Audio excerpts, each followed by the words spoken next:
Og sekventering starter med, at DNA'et bliver klonet en del gange ved det, vi kalder PCR.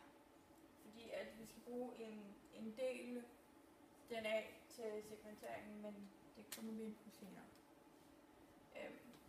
Og næste proces er, at alt DNA'et kommer op i et kar eller et bæreglas, hvor vi starter med at putte primer ned i, som er en slags kickstarter til, at der kommer nukleotider og så videre på.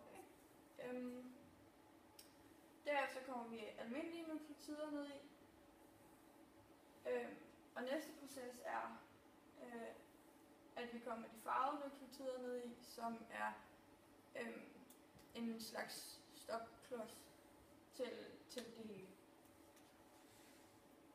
Altså det er en ødelagt stopklods. Fordi at når de farvede nukleotider har sat sig på, så kan der ikke tilføjes flere nukleotider til DNA-strengen. Og til sidst kommer vi DNA-polymerase ned i,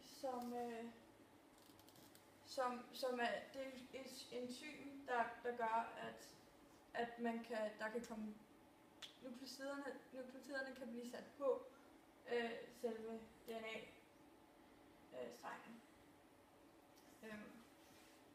Og så kommer vi herover, hvor primeren selvfølgelig har sat sig på som en kickstarter, og så bliver de almindelige nukleotider, de bliver så selvfølgelig sat på, og så slutter det med en farvet nukleotide. Og alt efter hvilke base det er, så har hver base en forskellig farve, som for eksempel at T har rød, og C er blå, og A er grøn, og G er gul. Så det der er selvfølgelig T, og den er så rød.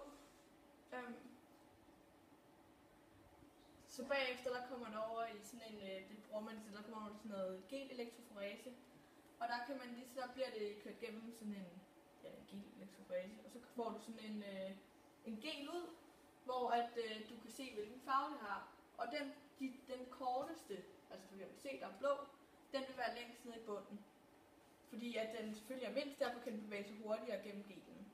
Og på den måde der kan du se hvordan nukleotiden ligesom har sat sig. Det er bare lige kort.